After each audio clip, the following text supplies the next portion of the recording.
Faham juga. Jadi itu ya, Nabi Musa nggak bisa ketemu Allah. Nabi sendalnya ketemu dengan Allah Subhanahu Wa Taala. Kenapa sendalnya Nabi jadi mulia? Sendalnya Nabi jadi mulia karena menyatu dengan sesuatu yang mulia. Padahal sendalnya Nabi dari kulit biasa. Sendalnya Nabi dari kulit. Tapi kenapa kulit itu jadi mulia? Nah, ibu-ibu, kalau kulit dibikin dompet seumpama, bisa nggak taruh di kamar mandi? Dompet bisa taruh di kamar mandi? Bisa. Pegang dompet nggak punya wudhu, bisa nggak? Tapi coba itu kulit jadi sampul ayat suci Al-Quran. Ketika kulit itu jadi sampul daripada ayat suci Al-Quran, boleh nggak taruh di kamar mandi? Megang boleh nggak? Dipegang kalau nggak punya wudhu boleh nggak? Nggak boleh megang kalau nggak punya wudhu. Harus ditaruh di tempat yang tinggi. Padahal sama-sama kulit. Tapi kenapa kulit jadi mulia? Kulit itu jadi mulia karena menyatu dengan sesuatu yang mulia, yaitu Al-Quran. Begitu juga sendalnya Nabi Muhammad. Sendalnya Nabi jadi mulia karena menyatu dengan sesuatu yang mulia. Siapa? Apa? Kakinya baginda Nabi besar Muhammad Sallallahu Alaihi Wasallam. Sampai Al-Imam dalam kitab Al-Mawahib Al-Laduniyah, Al-Imam Al-Qastallani, beliau berkata, aku menyadari begitu agungnya pancaran cahaya dari sendal Nabi Muhammad, sehingga aku taruh sendalnya Nabi di atas kepalaku, kata Imam Qastallani. Sendalnya Nabi, terompahnya Nabi, aku taruh di atas kepalaku bagaikan mahkota untuk mengharapkan keberkahan dari sendal Nabi Muhammad. Makanya saya nggak setuju itu banyak dijual di online kan, sendalnya Nabi Muhammad. Ya, sendalnya Nabi buat di atas kepala. Ada itu perumpamaan sendal Nabi, banyak yang jual itu. Jual sendal mirip sendal Nabi Muhammad. Ya, kamu nggak punya adab sama Nabi Muhammad. Para ulama gambar sendalnya Nabi mereka taruh di atas kepala. Makanya kalau gambar-gambar terompa ada kan di peci-peci tuh, Habib Umar, kayak begitu tuh. Sendalnya Nabi, gambar sendal Nabi taruh di atas kepala. Kan kamu bikin sendal juga terus kamu injak-injak kamu pakai. Nggak ada adab itu sama Nabi Muhammad SAW. Para ulama-ulama terdahulu, mereka punya rumah, mereka tempel gambar Nabi Muhammad. Bahkan dalam Thariqah Tijani, lambangnya itu adalah lambang sendal Nabi Muhammad. Dikatakan oleh para ulama, barang siapa yang di rumahnya ada gambar sendalnya Nabi, walaupun rumah semuanya terbakar di sekeliling dia, rumahnya tidak bakal terbakar. Kalau kebakaran, rumahnya nggak bakal terbakar. Kenapa? Karena ada gambar sendal Nabi Muhammad. Itu sendalnya Nabi, berjumpa dengan Allah Subhanahu Wa Taala. Kenapa sendal itu jadi mulia? Karena menyatu dengan sesuatu yang mulia, yaitu baginda Nabi besar Muhammad Sallallahu Alaihi Wasallam.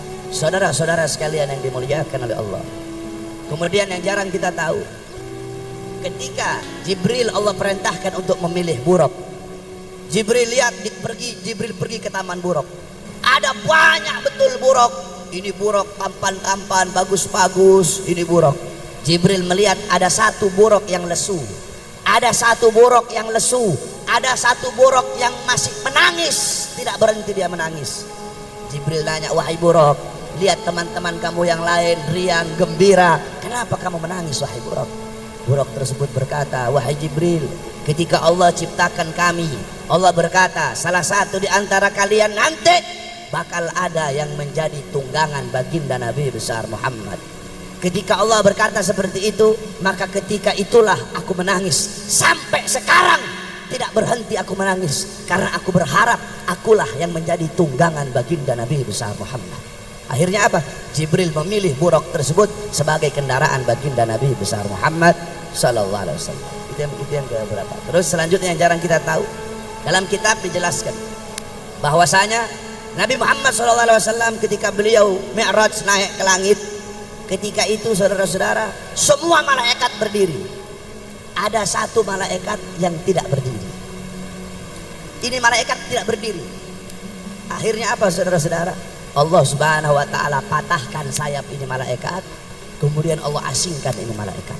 Ketika itu malaikat berjumpa dengan Jibril. Jibril berkata, kenapa kamu Allah asingkan ke sini? Kenapa kamu punya sayap-sayap patah? Bukankah dulu dari setiap hembusan nafasmu Allah ciptakan 700.000 malaikat? Sekarang kenapa kok kamu bisa ada di sini terasing? Malaikat itu berkata, wahai Jibril, ketika Muhammad naik Mi'raj, malaikat yang lain berdiri, aku tidak sempat berdiri. Karena aku tidak sempat berdiri untuk menghormati Rasulullah, makanya Allah patahkan sayap-sayapku, wahai Jibril. Coba kamu bayangkan, itu malaikat yang kerjaannya ibadah, malaikat yang gak pernah maksiat, karena tidak berdiri ketika Nabi Muhammad lewat, dipatahkan sayapnya. Kenapa? Karena gak punya adab sama Nabi Muhammad. Kira-kira apa yang akan Allah bikin sama kalian kalau kalian gak punya adab sama baginda Nabi besar Muhammad? Banyak kita orang-orang sekarang begitu, gak punya akhlak sama Nabi, gak punya adab sama Nabi, gak punya akhlak sama sunnah-sunnah Nabi Muhammad Sallallahu Alaihi Wasallam. Makanya kalau di majelisnya Nabi, pasang akhlak, pasang adab. Lagi baca maulid, jangan kamu ngobrol. Ini di depan, di sini baca maulid, di belakang ngobrol sendiri. Lagi baca maulid, ya Rabbi salli ala Muhammad, ya Rabbi salli alaihi wasallim. Ada yang ngerokok. Lagi baca maulid, ada yang ngerokok. Nabi Muhammad gak bakal hadir. Dalam i'tikad Ahlus Sunnah wal Jamaah, di dalam keyakinan Ahlus Sunnah wal Jamaah, setiap dibaca maulid Nabi hadir. Makanya kan ada namanya mahallul qiyam. Ya, kita berdiri. Ya Nabi salam alaika. Kenapa? Karena kita yakin Nabi Muhammad SAW hadir ketika dibacakan maulid. Makanya kita berdiri untuk menyambut Nabi Muhammad. Loh Beb, mana Nabi? Nggak kelihatan Beb, Nabi Muhammad mana nggak kelihatan. Bagaimana kau bisa lihat Nabi? Kamu punya mata sering mandang cabe-cabean. Kamu punya mata pagi siang sore malam memandang aurat. Kedua matamu sering memandang hal-hal yang Allah haramkan. Bagaimana kau bisa melihat Nabi Muhammad? Kamu tidak bisa melihat Nabi, tapi yakini Nabi Muhammad melihat kalian. Yakini Nabi Muhammad melihat kamu, walaupun kamu tidak bisa melihat Nabi Muhammad. Makanya kita berdiri. Tetapi kata Abu Ya Maliki dalam kitabnya, bisa juga walaupun kamu baca maulid, Nabi nggak hadir. Kenapa? Kalau di dalam peringatan itu, di dalam pembacaan maulid itu ada perkara-perkara yang dibenci oleh Nabi Muhammad, Nabi nggak bakal hadir. Contoh, baca maulid ada ikhtilat. Tahu ikhtilat? Nggak tahu. Ikhtilat itu bercampur laki dan perempuan tanpa pemisah. Itu namanya ikhtilat. Nabi nggak bakal hadir. Kamu baca maulid ribuan kali kayak Nabi nggak bakal hadir. Kayak gini nih.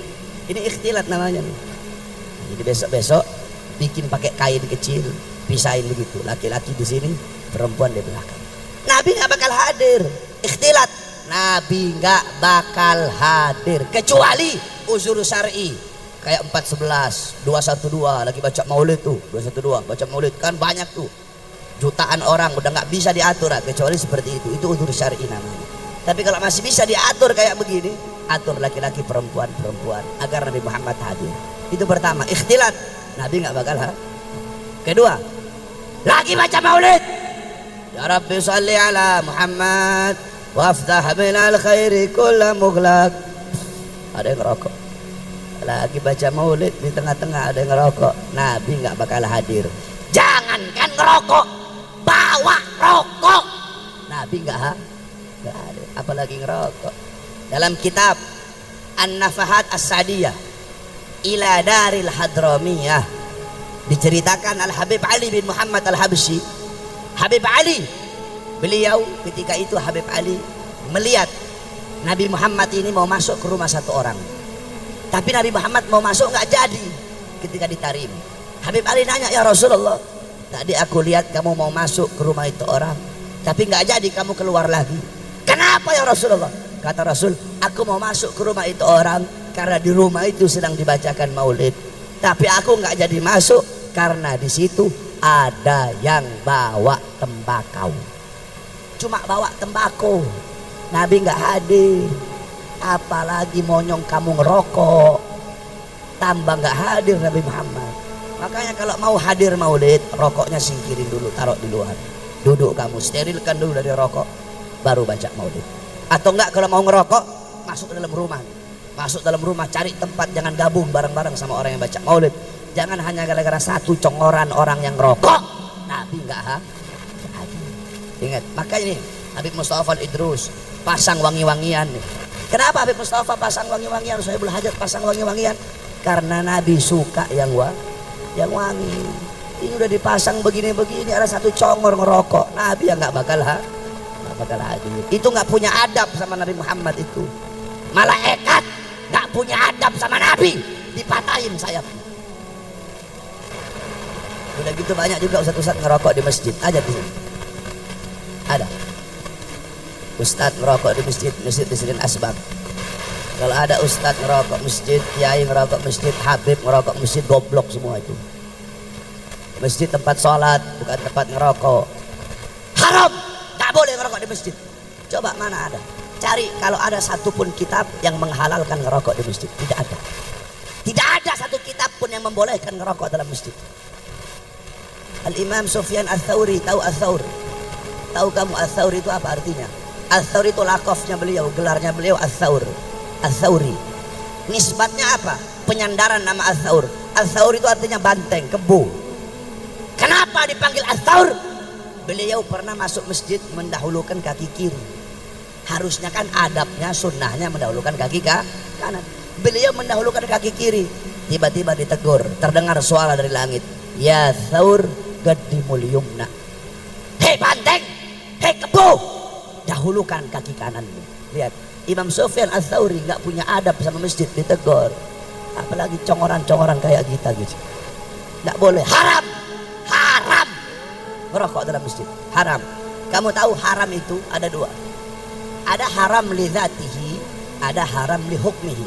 Ada haram karena zat, ada haram karena hukum. Haram karena zat, anjing, babi, itu zatnya memang haram itu. Khomer, kecuali idza takhalalat binafsiha, kecuali kalau itu khomer berubah sendiri jadi cuka. Selama dia masih khomer, ketika itu haram, zatnya haram, najis, itu haram. Ada haram li hukmihi, zatnya halal. Ini Pocari Sweat, zatnya halal, tapi hukum meminumnya bisa jadi haram. Kok bisa? Kalau ini Pocari didapatkan dari mencuri. Kamu ke warung, kamu curi Pocari Sweat, zatnya halal, tapi zatnya suci, tetapi hukum kamu meminumnya haram. Kenapa? Karena didapatkan dari cara yang haram. Nah begitu juga rokok. Ulama berbeda pendapat. Ada yang bilang haram, ada yang bilang makruh. Ya kita ambil makruh aja lah, karena saya juga ngerokok. Saya kan ngerokok. Kita ambil makruh. Kenapa rokok makruh? Rokok makruh karena bikin bau mulut. Sama kayak bawang merah, bawang putih, itu makruh. Jengkol, enak banget itu. Pete, itu makruh. Karena ibu-ibu masuk masjid, ibu-ibu nih, bapak-bapak, kamu habis makan bawang putih, mulut kamu bau bawang, masuk masjid, itu hukumnya makruh. Habis makan bawang, habis makan jengkol, mulut kamu bau, masuk masjid, itu hukumnya makruh. Jadi itu, kita ambil hukum rokok makruh aja. Tetapi rokok yang makruh, hukumnya bisa berubah menjadi apa yang mengharamkan? 3: waktu, tempat, keadaan. Wagat, mahal, hal. Waktu yang mengharamkan, lagi maulid, lagi baca maulid, waktu baca maulid, rokok, haram. Itu pertama. Kedua, tempat. Kamu ngerokok di masjid, masjid ini tempat yang mulia, masjid tempat yang agung, ngerokok dalam masjid, haram. Itu tempat mengharamkan. Ketiga, keadaan. Kamu lagi ngerokok, di samping ada ibu-ibu bawa bayi.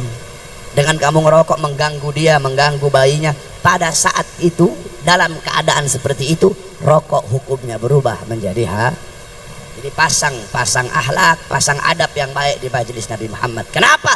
Malaikat saja nggak punya adab ketika Nabi Isra Mi'raj dipatahin sayapnya, apalagi kita. Intisari Isra Mi'raj, intinya Nabi Muhammad Isra wal Mi'raj berjumpa dengan Allah, berjumpa dengan Azizul Wahhab bila hijab untuk menerima satu perintah yang mulia, satu perintah yang agung, satu perintah yang luar biasa, yaitu sholat. Ketika Allah perintahkan zakat, cukup melalui Al-Quran. Allah perintahkan haji, cukup melalui Al-Quran. Allah perintahkan jihad, cukup melalui Al-Quran. Allah perintahkan puasa, cukup melalui Al-Quran. Allah perintahkan segala macam, cukup lewat Al-Quran. Tetapi ketika Allah perintahkan sholat, tidak cukup melalui Quran. Allah undang langsung Nabi Muhammad untuk menerima itu perintah yang mulia. Sama kayak begini, seumpama saya mau suruh Arif, cukup lewat telepon, Rip ente begini-begini, Rip ente pergi ke Habib Umar Al-Aidid, Rip ente pergi ke pasar burung beli burung, Rip ente begini. Tapi ketika Arif mau menerima satu perintah yang penting, nggak cuma cukup lewat telepon, Rip ente datang sekarang ke pondok, penting. Begitu Allah Subhanahu wa taala, ketika Allah perintahkan ini itu cukup, bukan berarti nggak penting, penting juga. Tetapi yang paling penting dari seluruh amal ibadah itu adalah sholat. As-sholat ra'sul ibadah. Sholat itu adalah kepalanya ibadah, pangkalnya ibadah, otaknya ibadah. Baik buruknya amal ibadah kamu, bagus rusaknya amal ibadah kamu, tergantung dari sholat. Kalau sholat kamu bagus, sholat kamu baik, maka baik seluruh amal ibadah kamu. Tapi kalau sholat kamu rusak, sholat kamu hancur, sholat kamu bolong-bolong, sholat kamu rusak, sholat kamu hancur, sholat kamu buruk, maka akan hancur, akan rusak, akan buruk seluruh amal ibadah kamu. Oleh karena itu jaga betul-betul kamu punya sholat. Jangan sampai kamu lalai dalam sholatmu. Jaga betul-betul kamu punya sholat. Rasulullah sebelum wafat masih sempat wasiat, alaikum bisalah, alaikum bisalah. Nabi masih wasiat seperti itu. Nabi Muhammad, jangankan saya dan kalian, jangankan kita, saya ahli maksiat, kamu juga ahli maksiat, saya dan kalian kita sama-sama ahli maksiat. Gak usah munafik-munafikan. Saya ahli maksiat, kamu juga ahli maksiat. Jangankan kita yang ahli maksiat, Nabi Muhammad pasti masuk surga. Bukan hanya pasti, tapi surga Allah ciptakan untuk Nabi Muhammad. Surga Allah ciptakan untuk Nabi. Apakah Nabi enak-enakan? Alah, nggak usah sholat, saya pasti masuk surga. Nggak usah puasa, ngapain capek-capek, toh saya pasti masuk surga. Apakah Nabi seperti itu? Enggak. Justru Nabi yang paling banyak sholatnya, padahal Nabi dijamin surganya. Padahal Nabi maksum, tapi Nabi sholat sampai kakinya bengkak. Saya dan kalian, kita siapa? Hah? Kamu dijamin masuk surga? Kenapa kamu lalai sholat kamu? Saya dan kamu, kita pasti masuk surga. Kok kita masih lalai dalam sholat? Takut kamu kepada Allah Subhanahu wa ta'ala. Jaga engkau punya sholat, jangan sampai engkau lalai dari sholat. Jangankan lalai, jangankan kamu ninggalin sholat, telat saja, telat. Al-Habib Umar bin Abdurrahman Al-Attas, Habib Umar satu waktu beliau punya anak wafat. Kamu perhatikan betul-betul ini kisah. Habib Umar anaknya wafat. Ketika anaknya Habib Umar wafat, datang orang-orang takziah. Orang-orang datang takziah. Kata Habib Umar apa? Sungguh bagi kalian musibah agama adalah musibah yang enteng. Kata Habib Umar, musibah agama bagi kalian adalah musibah yang enteng. Bagiku, kata Habib Umar, terlambat sholat jamaah. Perhatikan kata beliau, terlambat sholat jamaah bagiku itu lebih musibah daripada kematian anak-anakku. Ibu-ibu kalau anaknya mati sedih nggak? Nangis. Iya. Nah, Habib Umar anaknya mati, anaknya wafat, sedih beliau, nangis beliau. Tapi kata beliau apa? Terlambat sholat jamaah itu lebih musibah daripada kematian anak-anakku. Kenapa? Ketika anakku mati, itu adalah musibah dunia, sedangkan terlambat sholat adalah musibah agama. Itu cuma telat, itu musibah agama. Bagaimana jika lo meninggalkan sholat dengan sengaja? Makmurkan kamu punya masjid dengan sholat, makmurkan kamu punya masjid dengan sujud, dengan memperbanyak aurat. Jaga betul-betul kamu punya sholat.